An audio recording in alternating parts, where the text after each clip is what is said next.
আসসালামু আলাইকুম। প্রিয় দর্শক, অন্য মঞ্চের আলাপ চাইতে আপনাদের সকলকে আমন্ত্রণ জানাচ্ছি। সুপ্রিয় সুধী, পৃথিবীর নানা প্রান্ত থেকে আপনারা যারা আমার এই ভিডিও দেখছেন সবাইকে প্রীতি ও শুভেচ্ছা।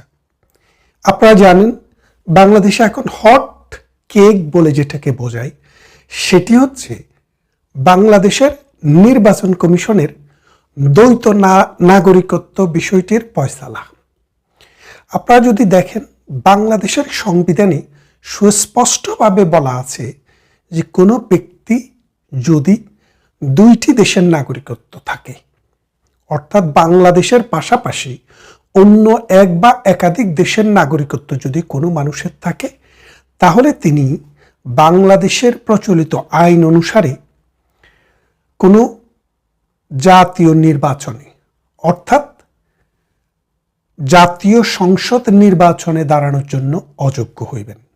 তিনি কোনো মন্ত্রী হতে পারবেন না, তিনি কোনো সরকারি চাকরিও গ্রহণ করিতে পারবেন না। এটি হচ্ছে বাংলাদেশের কনস্টিটিউশন।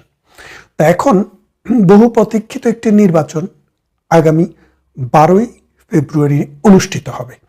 সেই নির্বাচনটি অনেকে ধরেই নিয়েছেন Awami League biggest political party যেহেতু পার্টিসিপেশন নেই, সেহেতু দ্বিতীয় বিগেস্ট পলিটিক্যাল পার্টি বিএনপি বাংলাদেশের রাজনীতিতে এবার ক্ষমতার মসনদে বসবেন।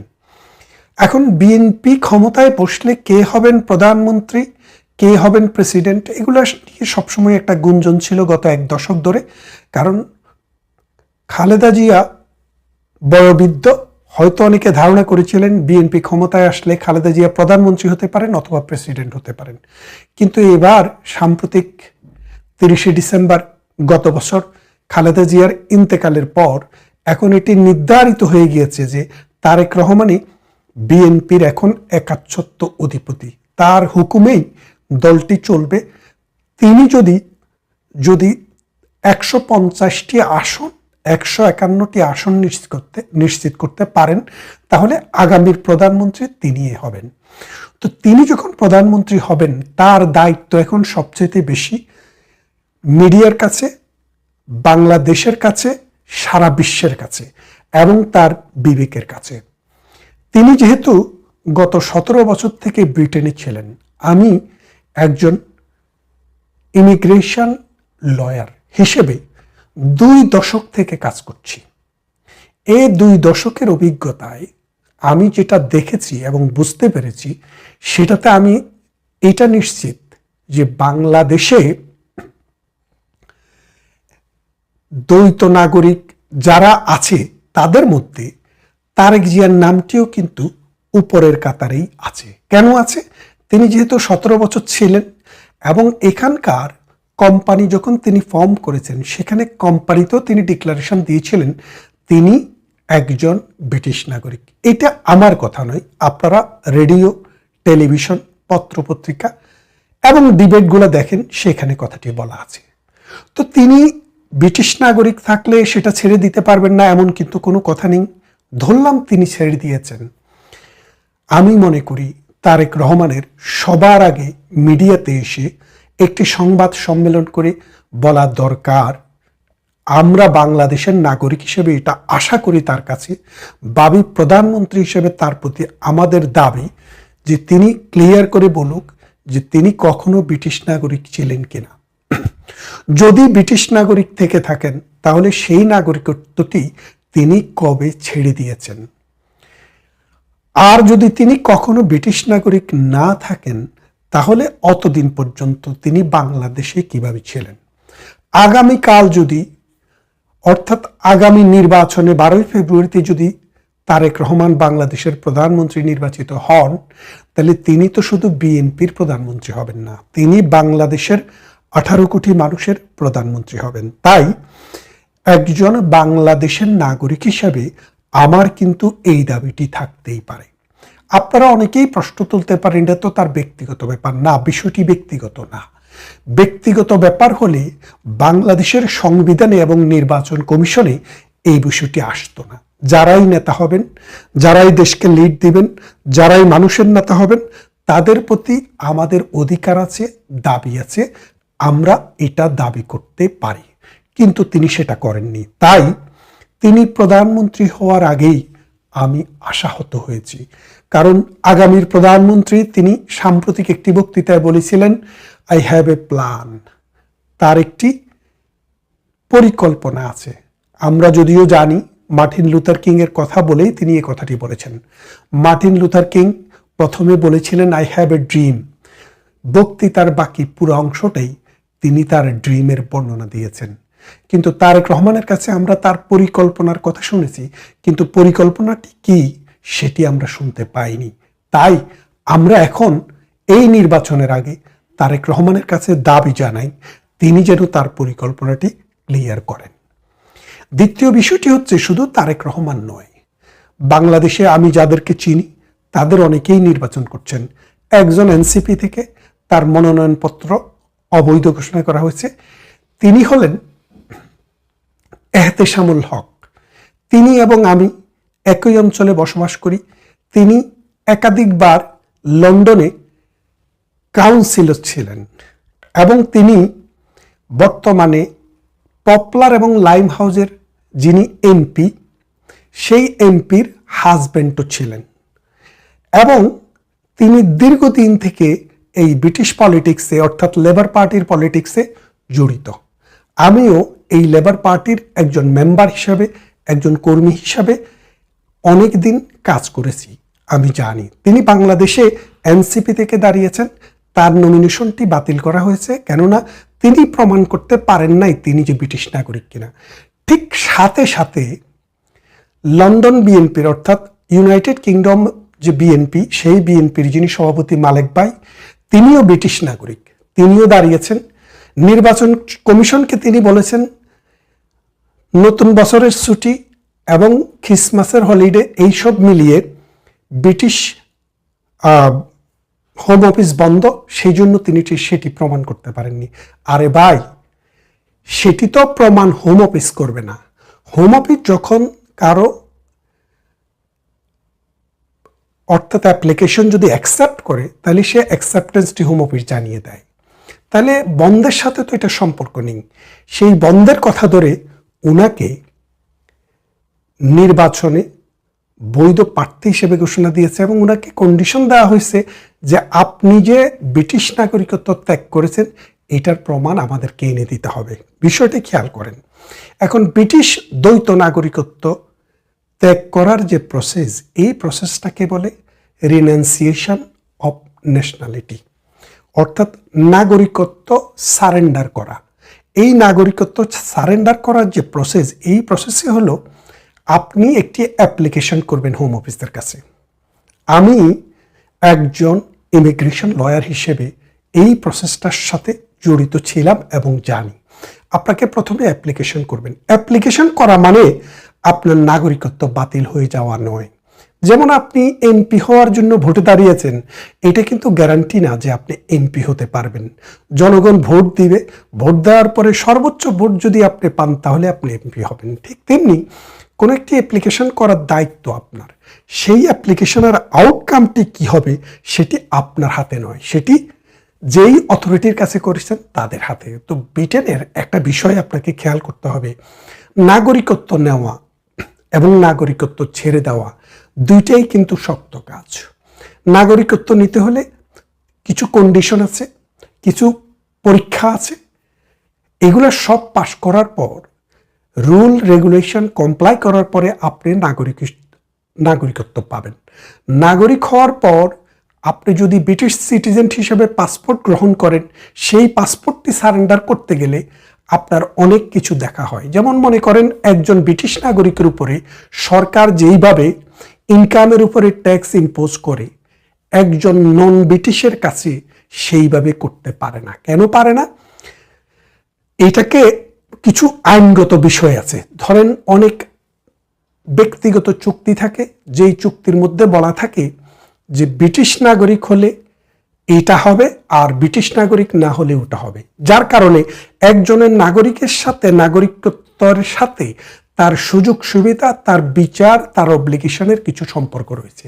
তাই নাগরিকত্ব ত্যাগ করার আগে হোম অফিস কিন্তু ওই বিষয়গুলো দেখে। যেমন মনে করেন আমি একজন ব্রিটিশ নাগরিক, বাংলাদেশি নাগরিক, অর্থাৎ দ্বৈত নাগরিক। এখন আমি যদি আমার সম্পত্তি আমার জীবদ্দশায় লিখে দিয়ে যেতে চাই, উইল করে দিয়ে যেতে চাই, তাহলে কিন্তু আমি আমার যে কোনো সন্তানকে, থার্ড পার্টিকে, যে কাউকে সাধারণভাবে উইল করে দিয়ে যেতে পারবো। কিন্তু আমি যদি ব্রিটিশ নাগরিক না হয়ে শুধু বাংলাদেশের নাগরিক হই, সেই ক্ষেত্রে আমার পার্সোনাল ল অ্যালাউ করে না যে আমার সম্পত্তি আমি থার্ড পার্টির বরাবরে কি পরিমাণ মানে পুরাটা উইল করে দিতে পারবো। অর্থাৎ আমার সম্পদের 1/3 বেশি বাংলাদেশের কোনো মুসলমান নাগরিক এটা উইল করতে পারে না। এটা ইসলামী আইন সাপোর্ট করে না। যেহেতু বাংলাদেশের সম্পত্তির আইনটি ইসলামিক আইন, সেহেতু আমি মৃত্যুর আগে যদি আমার কোনো সম্পত্তি উইল করতে চাই আমার সন্তানের বরাবরে, সেটা অন্য সন্তানরা গ্রহণ না করলে হবে না, এবং 1/3 বেশি আমি কাউকেই উইল করতে পারবো না। কিন্তু ব্রিটেনের নাগরিক হলে, আপনি যদি ব্রিটেনে থাকেন, ব্রিটেনের নাগরিক হন, সেই ক্ষেত্রে আপনি কিন্তু চাইলে আপনার সম্পত্তি যেই কোনো পরিমাণে যেই কোনো সন্তানকে অথবা বাহিরের কোনো ব্যক্তিকে উইল করে দিতে পারবেন। এটা হচ্ছে আপনার নাগরিকের সাথে কানেক্টেড। খেয়াল করে দেখেন, ব্রিটিশ নাগরিক এবং ব্রিটিশ নাগরিক না হওয়ার সাথে এই দেশের অনেক বিষয়ে জড়িত। তাই ব্রিটিশ নাগরিকত্ব আপনি কখন অ্যাপ্লিকেশন করেছেন সেটার উপরে ডিপেন্ড করে না। কখন হোম অফিস তার সমস্ত পরীক্ষা নিরীক্ষা শেষ করার পর সেটাকে অ্যাকসেপ্ট করেছে, সেটাই হলো আপনার নাগরিকত্ব সারেন্ডারের ডেট। মালেক ভাই, কয়সর ভাই, ওই মাথায় চুল না থাকলে যে কি বলে পুয়াত, ওই পুয়াত, তারপরে আরেক গবাদি ব্যারিস্টার সাম্প্রতিক বঙ্গবন্ধুকে নিয়ে যে বিশ্রী কথাবার্তা বলেছে তিনি, এইরকমভাবে আরো অনেককে আমরা দেখেছি লন্ডন থেকে গিয়ে যারা ব্রিটিশ সিটিজেন ছিলেন তারা বাংলাদেশে নির্বাচন করছেন, এবং তাদের কারো কারো ক্ষেত্রে ছাড় দেওয়া হচ্ছে, কাউকে ধরে ফেলা হচ্ছে। আমি গতকাল আমার বন্ধু প্রতিম, আমার এলাকার বাসিন্দা, তার একটি স্ট্যাটাস দেখেছি, এহতেশামুল হক। তিনি বললেন যে এটি ইনসাফ হলো না। কেন বলেছেন? যে আমাকে বলা হলো যে আমি প্রমাণ করতে পারিনি, আমাকে কোনো সময় দেওয়া হয়নি, আর সাথে সাথে জনাব মালেককে বলা হলো ঠিক আছে আপনাকে কয়েকদিন সময় দিলাম, এখন বৈধ করে দিলাম, আপনি প্রমাণ করেন পরে। তার মানে বড় দলের প্রার্থী হওয়া আর ছোট দলের প্রার্থী হওয়ার মধ্যে যে পার্থক্য, এই পার্থক্যটি নির্বাচন কমিশন কি করে অ্যালাউ করলো সেটি কিন্তু সবচেয়ে বড় প্রশ্ন। গত নির্বাচন কমিশন যিনি ছিলেন তাকে যেইভাবে অপমানিত করা হয়েছে, এই নির্বাচন কমিশন মনে হয় সেটি চোখে দেখেননি, কানে শুনেননি, মনে ধারণ করেননি, যার কারণে উনিও হয়তো তার চেয়ে বড় কিছুর জন্য অপেক্ষা করছেন। এখন আমি যে বিষয়টি নিয়ে কথা বলছি সেই বিষয়টি আরেকটু খোলসা করে বলি যে ব্রিটেনে দ্বৈত নাগরিকত্ব অ্যালাউ করে। এই দ্বৈত নাগরিকত্বরা, এই নাগরিক যারা, তারা এখানে নির্বাচন করতে পারে, তারা এখানে মন্ত্রীও হতে পারে। এদেশে দ্বৈত নাগরিকত্ব নিয়ে কোনো সমস্যা নেই। এদেশে এমনও মানুষ আছে 2, 3, 4টি নাগরিকত্ব আছে। বাংলাদেশের বহু মানুষ এখানে আছে যারা বাংলাদেশের নাগরিক, স্পেন, পর্তুগাল, ফ্রান্সের নাগরিক অথবা ইতালির নাগরিক, আবার সাথে সাথে ব্রিটেনেরও নাগরিক। আরও কোনো দেশের নাগরিকত্ব আছে কিনা সেটা আমি জানি না। তো এটা থাকাটা বাংলাদেশের নাগরিকের জন্য অসম্ভব কিছু নেই। এখন তারা একদিকে ব্রিটিশ নাগরিকত্ব চাইবেন, আরেকদিকে বাংলাদেশের রাজনীতিও করতে চাইবেন, সেটা কিন্তু একসাথে হতে পারে না। তাই আমরা মনে করি ব্রিটিশ নাগরিকত্ব, আমেরিকান নাগরিকত্ব, ইউরোপের অন্য কোনো দেশের নাগরিকত্ব, মধ্যপ্রাচ্যের কোনো দেশের নাগরিকত্ব থাকা অবস্থায় যদি কেউ নির্বাচন করতে চান, তাহলে আপনি বাংলাদেশকে ভালোবেসে বাংলাদেশের নাগরিকত্বটি রেখে সুবিধামতো সময়ে নয়, ঠিক নির্বাচনের অন্তত নমিনেশন গ্রহণ করার আগেই এই কনফার্মেশনটি নিন যে আপনি আর বাহিরের কোনো দেশের নাগরিক নয়। এটি কিন্তু এবারে আমরা দেখিনি, এটি হয়নি। যারা বিদেশি নাগরিক হিসেবে যাদের বিরুদ্ধে অঙ্গুলি আছে, আমরা মনে করি তারা যদি এটি জনসমক্ষে, পত্রিকায়, সংবাদ মাধ্যমে মুখ দিয়ে, নিজের মুখ দিয়ে যদি প্রকাশ করে সেটি যদি মানুষের কাছে ক্লিয়ার না করেন, তাহলে আপনার সততা, আপনার নিষ্ঠা, দেশের প্রতি আপনার প্রেম এবং ভালোবাসা সেটা প্রতিষ্ঠিত নয়। মানুষ এটাকে ভালোভাবে নেবে না, এবং এর জন্য আপনারা যারাই এই ভিতরে ভেতরে এই দুর্নীতিটা করতে চাচ্ছেন বা করেছেন বা করবেন বললে মনস্থির করেছেন, তাদেরকে এই দেশ, এই সমাজ, এই জাতি কখনো ক্ষমা করবে না। সময় এখন আপনার অনুকূলে, আপনি খুবই ভালো আছেন, কিন্তু ভবিষ্যতে সময় যে সবসময় আপনারই অনুকূলে থাকবে এর কোনো গ্যারান্টি নেই। তাই বাংলাদেশের যারা নির্বাচন করতে যাচ্ছেন তাদের প্রতি সবিনয় অনুরোধ, দয়া করে এই দেশ, এই মাটি, এই মানুষ, এ দেশের আইন, এ দেশের নির্বাচনী ব্যবস্থাকে পুতুলের মতো নাচাবেন না। আপনারাও ক্লিন হন, মানুষকেও ক্লিন হওয়ার সুযোগ দিন। ভালো থাকবেন। কথা হবে অন্য কোনো ভিডিওতে, অন্য কোনো ইস্যুতে। আসসালামু আলাইকুম রহমতুল্লাহি ওবারাকাতুহু। সম্মানিত দর্শক, বিএনপির ভারপ্রাপ্ত চেয়ারম্যান জনাব তারেক রহমান সাহেব বাংলাদেশে এসেছেন ডিসেম্বর মাসের 25 তারিখে। তার এই আগমন নিয়ে নানা রকম সন্দেহ ছিল, বিতর্ক ছিল, পক্ষ এবং বিপক্ষের নানা রকম কথাবার্তা ছিল। যারা বলেছিলেন যে তারেক রহমান সাহেব আসবেন না বা আসতে পারবেন না, শেষ দিন পর্যন্ত যারা অটল ছিলেন 25 তারিখ সকালবেলা পর্যন্ত, এবং অনেক আশঙ্কা করেছিলেন যে তিনি হয়তো আসতে যদি পারেনও এয়ারপোর্ট থেকে বের হতে পারবেন না। এই যে যারা হতাশাবাদী যে গ্রুপটি ছিল, তাদের মুখে রীতিমতো চুনকালি দিয়ে তিনি এয়ারপোর্ট থেকে বের হয়েছেন এবং দেশের মাটিতে পা রেখে খালি পায়ে তিনি মাতৃভূমির মাটিকে সম্মান জানিয়েছেন, আবেগপ্রবণ হওয়ার চেষ্টা করেছেন, এবং সেখান থেকে তিনি নেতাকর্মীদের মাঝে চলে এসেছেন 300 ফিটের সংবর্ধনা স্থলে। এবং দিনটি কোনো রকম নেতিবাচক কোনো বিষয় ছাড়া চমৎকারভাবে শেষ হয়েছে। আর এতে করে বিএনপি যারা সমালোচক, তাদের রীতিমতো ঘুম হারাম হয়ে গেছে। যারা প্রতিদ্বন্দ্বী, বিএনপির প্রতিদ্বন্দ্বী, তাদের মন খারাপ হয়ে গেছে। আর তারেকবিহীন বাংলাদেশে যারা নানাভাবে ছড়ি ঘোরাতেন ক্ষমতার, তারা এখন নতুন করে ভাবছেন যে ছড়িটা বের করবেন কি করবেন না, করা ঠিক হবে কি হবে না, ইত্যাদি নানা কথাবার্তা। এই গেল এক। 2 নম্বর হলো যে সুদূর প্রবাসী থেকে তারেক রহমান সাহেব যেভাবে দল চালিয়েছেন, সেই বাংলাদেশে অনেক অনেক ব্যক্তি তারা জনাব তারেক রহমান সাহেবের নাম ব্যবহার করে যে ফায়দা লুটার চেষ্টা করেছেন, এবং কেবলমাত্র তারেক রহমান সাহেবের ভয় দেখিয়ে তারা যে আর্থিক সুবিধা নিয়েছেন, দুর্নীতি করেছেন, অনিয়ম করেছেন, কমিটি বিক্রি করেছেন, এরকম লোকজন রয়েছেন অনেক, যাদের বিরুদ্ধে অভিযোগের পাহাড়। এখন যারা অভিযোগ করতে আসবেন জনাব তারেক রহমান সাহেবের কাছে, সেটার পরিণতি কি হবে? আবার যাদের বিরুদ্ধে অভিযোগ করা হবে তাদের ব্যাপারে তারেক রহমান সাহেব কি ভূমিকা নেন, এটার উপর কিন্তু ওনার ভবিষ্যৎ নির্ভর করবে। উনি যখন লন্ডনে ছিলেন অনেক বিষয় তিনি জানতেন, বা অনেকে তার কাছে অভিযোগ করতেন, কেউ টেলিফোনে করতেন, কেউ হয়তো ওনার সাথে গিয়ে দেখা করে করতেন। উনি তার সুদূর প্রবাসে থাকার কারণ দেখিয়ে অনেক বিষয় তিনি এড়িয়ে যেতে পারতেন। কিন্তু যেহেতু এখন সরাসরি তিনি বাংলাদেশে আছেন, কাজেই এখন তার দলের যে কোনো দুর্বলতা, যে কোনো অক্ষমতা, যে কোনো অনিয়ম, এটি তিনি দায় এড়াতে পারবেন না, তাকে এই দায় নিতে হবেই। কাজে এগুলোর উপরে তার অনেক কিছু নির্ভর করবে। আর তাকে এই সময়টিতে সবচেয়ে বেশি তাকে যে রক্ষা করতে পারবে, সেটা হলো প্রবল রাজনৈতিক প্রতিদ্বন্দ্বিতা। তিনি যদি রাজনৈতিকভাবে প্রতিদ্বন্দ্বিতার মুখোমুখি না হন, তার নেতাকর্মীরা যদি অবাধে বাংলাদেশে দাপট দেখাতে পারে, আপনি নিশ্চিতভাবে ধরে নিতে পারেন যে তাদের পরিণতি ছাত্রলীগ, যুবলীগ কিংবা আওয়ামী লীগের চাইতে 1000 গুণ খারাপ হয়ে যাবে, কোনো সন্দেহ নেই। এই জন্য হয় কি, যখন কোনো একটা সমাজে প্রতিযোগিতা না থাকে, আমাদের প্রকৃতিটাই কিন্তু আল্লাহ রাব্বুল আলামিন তৈরি করেছেন তাপ চাপ দিয়ে। অর্থাৎ আপনার চারিদিক থেকে বাতাসের চাপ থাকবে, মাটিতে আপনার একটা টান থাকবে, মাধ্যাকর্ষণ শক্তি থাকবে, মহাকর্ষণ শক্তি থাকবে, আকাশ থেকে টানতে থাকবে, এবং আপনার শরীরটিকে আপনি ব্যালেন্সে রাখতে পারবেন।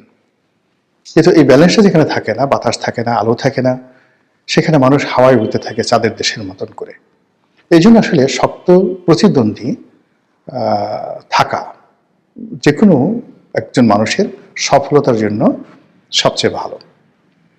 রাজনীতিতে সবসময় আপনি পৃথিবীর যত বিখ্যাত লোক দেখেন, সব লোকেরই রাজনৈতিকভাবে প্রবল প্রতিপক্ষ ছিল এবং এর জন্য তারা ভালো করেছেন। শহীদ প্রেসিডেন্ট জিয়াউর রহমান জমানাতে তিনি যখন ক্ষমতায় এলেন, তখন প্রথম তার জন্য যে সমস্যা দেখা দিল সেটা হলো জাসদের বাড়াবাড়ি। অর্থাৎ ৭ই নভেম্বরে যে বিপ্লবটি জাসদ করেছিল, তার জন্য তারা মনে করত যে জাসদই হলো এই আন্দোলনের master mind. Doctor Mohammad Yunus যে সমস্যায় পড়েছেন এনসিপির দ্বারা, বা যে সমস্যায় তিনি পড়েছেন সেই সমন্বয়কদের দ্বারা, ঠিক একই সমস্যায় জিয়াউর রহমান সাহেব পড়েছেন জাসদের দ্বারা। তো জাসদের সেই হাত থেকে বাঁচার জন্য তাকে নিষ্ঠুর হতে হয়েছে। দ্বিতীয় তার যে সমস্যা সেটা হলো তার জমানাতে হঠাৎ করে দক্ষিণপন্থী গ্রুপ শক্তিশালী হয়ে পড়ে। জামাত শক্তিশালী হয়, মুসলিম লীগ শক্তিশালী হয়, এবং জামাত এবং মুসলিম লীগের মদত পুষ্ট পাকিস্তান ফেরত সামরিক এবং বেসামরিক কর্মকর্তারা জিয়াউর রহমানের জন্য রীতিমতো আজরাইলের ভূমিকায় অবতীর্ণ হয়। এবং জিয়াউর রহমান সাহেব যেহেতু মুক্তিযোদ্ধা ছিলেন, আর অন্যদিকে যেহেতু মুক্তিযুদ্ধের যারা সপক্ষ শক্তি তাদের আউট হয়ে গিয়েছিল, অর্থাৎ আওয়ামী লীগ সেই সময়টাতে ছিল, ফলে ওই শূন্যটাতে যেভাবে মুসলিম লীগ জামাত দখল করেছিল, ঠিক একই অবস্থা কিন্তু এখন বাংলাদেশে দক্ষিণপন্থীদের আওয়ামী লীগের অবর্তমানে তাদের যে শক্তিমত্তা, এটা জিয়াউর রহমানের জামানাতে যতটা বেশি ছিল তার সাথে অনেক অনেক বেশি জনাব তারেক রহমান সাহেবের জন্য চাপ তৈরি করবে। জিয়াউর রহমান সাহেবের জামানাতে যারা ছিলেন মুসলিম লীগের, জামাতে ইসলামী, তারা অনেক প্রাজ্ঞ ছিলেন, অভিজ্ঞ ছিলেন, এবং এখনকার মতো ইন্টারনেট ছিল না। এবং তখন টিনের ছেলে কাওয়া বা 1, 2, 3 এই ধরনের স্লোগান হবে, এটা কল্পনাই করা যেত না। কোনো একজন সম্মানিত লোককে নিয়ে এ ধরনের কথাবার্তা বলবে, এটি কেউ মানে out of their imagination.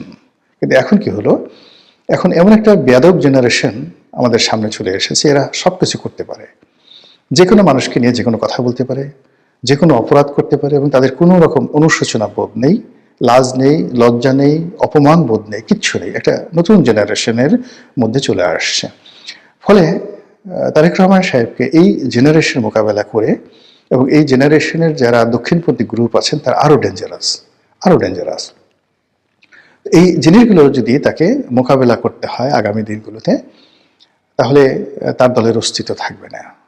Ziaur Rahman সাহেব যখন দেখলেন যে তিনি জামাতের সঙ্গে পেরে উঠছেন না, তখন জামাতের রাজনীতিটাকে তিনি কৌশলে ডিফিকাল্ট করে দিলেন, যাকে বলা হয় জটিল করে দিলেন। এবং এই জন্য জামাতের একটা বিরাট, যারা জামাতের মধ্যে একসময় মুসলিম লীগ করতেন বা রাজাকার ছিলেন, আলবদর ছিলেন, তাদের মধ্যে অনেককে তিনি মাঠে নামিয়ে দিলেন। অনেক ইন্টেলেকচুয়াল রয়েছেন, ইসলামপন্থী স্মার্ট লোক ছিলেন। বিশেষ করে ওই জমানাতে ইনকিলাবের যিনি প্রতিষ্ঠাতা ছিলেন মাওলানা মান্নান, অসাধারণ মেধাবী। বাংলাদেশে মানে এইরকম ইসলামপন্থীদের মধ্যে এইরকম মেধাবী, এরকম স্মার্ট লোক আপনারা যারা মাওলানা মান্নানকে দেখেননি তারা কল্পনাই করতে পারবেন না। এ যুগের মামুনুল হক, এ যুগের ডাক্তার শফিক, বা এই যুগে যে সকল জুনায়েদ হাবিবি যারা আছেন, মানে যদি আপনি মাওলানা মান্নানকে, মাওলানা মহিউদ্দিন খানকে, তারপরে হাফিজি হুজুর সাহেবকে, ওয়াইদুল হক, খতিব ওয়াইদুল হক, এদেরকে আপনি 1000 নম্বর দেন, তাহলে বর্তমান জমানাতে যারা আছেন তাদেরকে আপনি 1 নম্বর দিতে ইচ্ছা করবে না। আমি তাদের সঙ্গে চলেছি, আমি জানি এটা। তাদের জ্ঞানের গভীরতা, তাদের চরিত্র, তাদের ব্যক্তিত্ব, তাদের ধন সম্পদ, তাদের ইন্টারন্যাশনাল কানেক্টিভিটি, এটা কল্পনাই করা যায় না এই যুগে যারা দক্ষিণপন্থী রয়েছে। তো সেই জমানাতে তিনি জনাব তারেক রহমান সাহেব মাওলানা মান্নানকে নামিয়ে দিলেন জামাতের বিরুদ্ধে, এবং অত্যন্ত ক্যানিং, যেটাকে বলে ইংরেজিতে ক্যানিং, চালাকি করে, বুদ্ধি খাটিয়ে মাওলানা মান্নান যেভাবে জামাতকে কোণঠাসা করেছিল, এবং সেটা যদি না করতেন জিয়াউর রহমান সাহেব সঙ্গে, মানে জিয়াউর রহমান সাহেবের পক্ষে তখন জামাতকে মোকাবেলা করা সম্ভব ছিল না। কিন্তু এত কিছুর পরেও কিন্তু জিয়াউর রহমান সাহেব দেখলেন যে না, হচ্ছে না, তিনি পারছেন না। একদিকে জাসদ, অন্যদিকে সর্বহারা পার্টি, অন্যদিকে যাকে বলা হয় এই দক্ষিণপন্থী অসংখ্য গ্রুপ, তারপরে মুসলিম লীগ, তার নিজের দল, মানে অন্তত 100টি ধড়িবাজ গ্রুপ তৈরি হয়ে গেল। এর মধ্যে সেনাবাহিনীতে একটার পর একটা বিদ্রোহ, এবং সেনাবাহিনীর সেই বিদ্রোহের সঙ্গে সঙ্গে পার্বত্য অঞ্চলে সমস্যা দেখা দিল। তো এই অবস্থাতে তিনি মনে করলেন যে এখন শক্ত রাজনৈতিক প্রতিপক্ষ ছাড়া সম্ভব নয়, ফলে তিনি নিজে কিন্তু আওয়ামী লীগকে রিভাইভ করেছিলেন। এটা আওয়ামী লীগের জন্য নয়, তার নিজের জন্য। তারপর তিনি আওয়ামী লীগকে রিভাইভ করার পর দেখলেন যে আওয়ামী লীগ সেই দ্বন্দ্ব করে, সংঘাত করে, গ্রুপিং করে, 3 থেকে 4টা গ্রুপ হয়ে গেল, মিজান গ্রুপ হয়ে গেল। তারপরে শেষে যাকে বলা হয় আব্দুল মালেক উকিল গ্রুপ হয়ে গেল, আরেকটি আরো 2-3টি গ্রুপ হয়ে গেল বিভিন্নভাবে, মুহিদ্দিন গ্রুপ হয়ে গেল, বাকশালের আর একটা গ্রুপ হয়ে গেল। তখনও বাকশাল হয়নি, কিন্তু মানে ওই যারা কট্টরপন্থী বাকশাল ছিলেন তারা আলাদা হয়ে মোটামুটি 3 থেকে 4টি গ্রুপ হয়ে এমন দ্বন্দ্ব সংঘাত শুরু করে দিল। তো সেদিকে আব্দুর রাজ্জাক, ডক্টর কামাল হোসেন, বরিশালের মহিউদ্দিন সাহেব যার নাম ছিল চাকু মহিউদ্দিন, তুফাইল সাহেব, আমু সাহেব, সুরঞ্জিত সেনগুপ্ত থেকে শুরু করে আওয়ামী লীগের যে সকল নেতৃবৃন্দ, জোহরা তাজউদ্দিন, সাজেদা চৌধুরী, আরো অনেকে, মানে কোনো অবস্থাতেই আব্দুল মালেক উকিল, মানে টাঙ্গাইলের আব্দুল মান্নান, মানে একজনে ছিলেন রীতিমতো মহিরু। এর মধ্যে লতিফ সিদ্দিকী, কাদের সিদ্দিকী তখন দেশের বাইরে, যারা লতিফ সিদ্দিকী দেশের বাইরে, অন্যান্য যারা ছিলেন, মানে গ্রুপিং এর যন্ত্রণায় মানে মানুষের জীবন অতিষ্ঠ হয়ে গেল। জিয়া রহমান চিন্তা করলো যে না, এটা সম্ভব নয়। তখন তিনি কিন্তু শেখ হাসিনাকে আনার উদ্যোগ নিলেন আওয়ামী লীগকে ঐক্যবদ্ধ করার জন্য। কারণ হলো তিনি যেখানে হাত দিচ্ছেন সেখানে বিশৃঙ্খলা, জামাতে বিশৃঙ্খলা, মুসলিম লীগে বিশৃঙ্খলা, তার নিজের দলের বিশৃঙ্খলা, এবং সেই নিজের দলের বিশৃঙ্খলতা মানে চট্টগ্রামের বিশৃঙ্খলতা বন্ধ করার জন্য, পলিটিক্যাল নেগোসিয়েশন করার জন্য গিয়েই তো তিনি মারা গেলেন, শহীদ হলেন।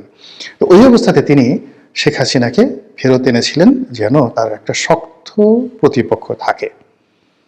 কিন্তু শেখ হাসিনা আসার অল্প কিছুদিন পরে তিনি কিন্তু নিহত হন। ফলে তিনি রাজনীতির যে সুবাতাস, রাজনীতির যে সুখ, সেটা কিন্তু পাননি। একজন মিলিটারি ডিক্টেটর হিসেবে, একজন অ্যাডমিনিস্ট্রেটর হিসেবে তিনি যে তার শুভকর্ম, সেই শুভকর্ম নিয়ে তিনি বেঁচে আছেন। তো ওই অবস্থাতে যদি তার মৃত্যু হতো, তাহলে তার পরিণতিটা কি হতো বলা যায় না। যেহেতু একটা দুর্ঘটনার মাধ্যমে, একটা সেনা বিদ্রোহের মাধ্যমে, একটা অভ্যুত্থানের মাধ্যমে তার নির্মম হত্যাকাণ্ড হয়েছে, ফলে তিনি যে পাবলিক সেন্টিমেন্ট পেয়েছিলেন, এই কারণে জিয়াউর রহমান এখন সকল মানুষের সম্মান এবং মর্যাদার প্রতীক হয়ে আছেন। কিন্তু তার পলিটিক্যাল যে থিওলজি, ধর্মতত্ত্ব, তার যে পলিটিক্যাল তিনি যে মানে যে একটা লিগেসি তৈরি করার চেষ্টা করেছিলেন, সেই জিনিসটি বিএনপির যারা লোকজন আছে তাদেরকে বুঝতে হবে যে কেন তিনি আব্দুল হামিদ চৌধুরী, কেন তিনি আবুল মনসুর আহমদ, কেন তিনি ফেরদৌস আহমেদ কুরেশির মতো মানুষকে এতটা মর্যাদা দিতেন, এতটা মর্যাদা দিতেন। এই গেল একটা গ্রুপ। আর একটা গ্রুপ ছিল সেই আতর রহমান সাহেব, মশিউর রহমান জাদু মিয়া, শাহজিজুর রহমান, এদের মতো লোককে নিয়ে তারা আর একটা গ্রুপ ছিল। আর পার্লামেন্টকে জমিয়ে রাখার জন্য কাজী জাফর আহমেদ, মওদুদ আহমেদ, ওবায়দুর রহমান, কে এম ওবায়দুর রহমান, তাদেরকে দিয়ে তিনি আর একটা গ্রুপ। কিন্তু কোনো অবস্থাতে আওয়ামী লীগ ছাড়া কিন্তু তার এই যে বাংলাদেশের সবচেয়ে মেধাবী লোকগুলোকে তিনি নেওয়ার পরেও কিন্তু তিনি স্বস্তি পান নাই। ব্যালেন্স করার জন্য তাকে কিন্তু আওয়ামী লীগটাকে রিভাইভ করার পরে আবার আওয়ামী লীগকে রিভাইভ শুধু করে না, ঐক্যবদ্ধ করার জন্য শেখ হাসিনাকে আনয়ন করতে হয়েছিল। বোঝার চেষ্টা করুন ওই সময়টাতে যে অবস্থা ছিল, অর্থাৎ 1975 সনের 7ই নভেম্বর থেকে আপনি জিয়াউর রহমান সাহেবের যে মৃত্যুর দিন পর্যন্ত, 81 সন পর্যন্ত বাংলাদেশের অবস্থা কিন্তু তার মাইল ছিল। উনি খুব শক্ত হাতে সবকিছু দমন করেছেন। কিন্তু ওই সময়টাতে যারা ছিলেন তারা বুঝতে পারবেন যে পলিটিক্যাল অবস্থা কোন পর্যায়ে ছিল। এখন বাংলাদেশে যে ডক্টর মোহাম্মদ ইউনূসের জমানাতে কোনো অবস্থাতে কিন্তু পলিটিক্স কোনো সেভে আসছে না, না জামাত, না বিএনপি, না এনসিপি, মানে কেউ এই পলিটিক্সটাকে সেভে আনতে পারছে না। আবার বিএনপি যেভাবে সালাউদ্দিন সাহেবকে নিয়ে, মির্জা ফখরুল সাহেবকে নিয়ে, মির্জা আব্বাসকে নিয়ে যেভাবে তারা অর্গানাইজ করার চেষ্টা করেছে, উইদাউট তারেক রহমান সাহেব ছাড়া এটা হচ্ছিল না। ফলে এই বিরাট পলিটিক্যাল যে শূন্যতা, সেই শূন্যতা দূর করার জন্য কিন্তু জনাব তারেক রহমান সাহেবকে বাংলাদেশে আনা হয়েছে বা তিনি এসেছেন। এখন তারেক রহমান সাহেব তিনি কতটা পারবেন কি পারবেন না, তার কতটা কর্তৃত্ব আছে বা নেই, এ সকল বিষয় নয়। যেদিন তিনি পাড়া দিয়েছে সেদিন থেকে লোকজন ধরে নিয়েছে তিনি ভবিষ্যৎ প্রধানমন্ত্রী, তিনি সব পারেন। আর এই যে তিনি সব পারেন, এই মোহটা থাকবে 6 থেকে 7 দিন। এই 6 থেকে 7 দিনের মধ্যে তাকে রাষ্ট্রনায়কের মতো কতগুলো সিদ্ধান্ত নিতে হবে। হয়তো অনেক সিদ্ধান্ত অপ্রিয়, কিন্তু সেই সিদ্ধান্তগুলোর মধ্যে আয়রনি থাকতে হবে। লৌহ মানবের মতো বা লৌহ মানবীর মতো তার সিদ্ধান্তগুলো রীতিমতো স্বাভাবিক যে প্রথা তছনছ, গত 14 মাসে যে প্রথাগুলো তৈরি হয়েছে সেই প্রথাকে ভেঙে তছনছ করে দেবে। আপনি ফকল্যান্ড যুদ্ধের কথা যদি চিন্তা করেন, মার্গারেট থ্যাচারের সিদ্ধান্ত, 1971 সালে মুক্তিযুদ্ধ, 75-এর যে এমার্জেন্সি ডিক্লারেশনের মাধ্যমে ইন্দিরা গান্ধী যে সিদ্ধান্ত নিয়েছিলেন, এটিকে বলা হয় লৌহ মানবী। আমেরিকাতে ঠিক কিউবাতে যখন মিসাইল নিয়ে মোতায়েন নিয়ে গন্ডগোল হলো, ঠিক সেই সময়তে জন এফ কেনেডি, আর যখন ইরান কন্ট্রা কেলেঙ্কারি হলো, ঠিক সেই সময়তে রোনাল্ড রিগান যে সিদ্ধান্তগুলো নিয়েছিলেন, এগুলোকে বলা হয় রাষ্ট্র নায়কোচিত সিদ্ধান্ত। কারো দিকে তিনি তাকাননি, জাস্ট তিনি একা সিদ্ধান্ত নিয়েছেন এবং সেটা বাস্তবায়ন করেছেন। তো সেই ক্ষেত্রে এখন জনাব তারেক রহমান সাহেব কিভাবে এসছেন, পত্রপত্রিকায় নানা রকম কথাবার্তা বলা হচ্ছে, সামাজিক মাধ্যমে আরো বেশি বলা হচ্ছে। তিনি কি রাশিয়ার গ্রিন সিগন্যাল পেয়ে, ভারতের গ্রিন সিগন্যাল পেয়ে, ভারতের বন্ধুত্বের আশ্বাস পেয়ে, নাকি পশ্চিমাদের আশ্বাস পেয়ে, নাকি আমেরিকার আশ্বাস পেয়ে, নাকি ইউনূস সাহেবের আশ্বাস পেয়ে এসছেন, ডাজ নট ম্যাটার। তাকে যে কাজটি করতে হবে সেটা হলো তার দলের যে বিশাল এই মুহূর্তে যে জনগণ আছেন তাদের মধ্যে একটা রাজনৈতিক সাম্যতা, ভারসাম্য আনার জন্য তার উপযুক্ত প্রতিদ্বন্দ্বী লাগবে। এবং সেই প্রতিদ্বন্দ্বী যদি তিনি দাঁড়া করান জামাতকে, জামাতও শেষ, তিনিও শেষ। আবার তিনি যদি অতীতের মতো একটা জাতীয় সরকার করে জামাত সামাত সবাইকে নিয়ে যদি একটি ঐক্যবদ্ধ নির্বাচন, একটি জাতীয় সরকার করতে চান, তাহলে তার এই যে চেষ্টা, এটি হবে 2014 মতো, 2018 মতো, 2024-এর মতো আওয়ামী লীগের কার্বন কপি। আর তাকে যদি সত্যিকার অর্থে নেতা হিসেবে অমরত্ব লাভ করতে হয়, তাহলে এই রাজনীতিতে যদি তিনি ভারসাম্য আনতে না পারেন তাহলে হবে না। আর সেই ভারসাম্য আনার জন্য তার হাত দ্বারা যদি তার পিতার মতো আওয়ামী লীগ পুনর্বাসিত হয়, শেখ হাসিনা আসেন বা শেখ হাসিনা ছেলের সন্তানরা আসেন বা আওয়ামী লীগের যারা রিফাইন্ড নেতৃত্ব রয়েছে বা রিকনসিলিয়েশন বলতে যা বোঝায়, সেটি জনাব তারেক রহমান সাহেবের হাত দিয়ে হয়, আমি খুব বেশি আশ্চর্য হব না। মহান আল্লাহ আমাদের সবাইকে হেদায়েত দান করুন এবং হেফাজত করুন। আসসালামু আলাইকুম ওয়া রাহমাতুল্লাহ।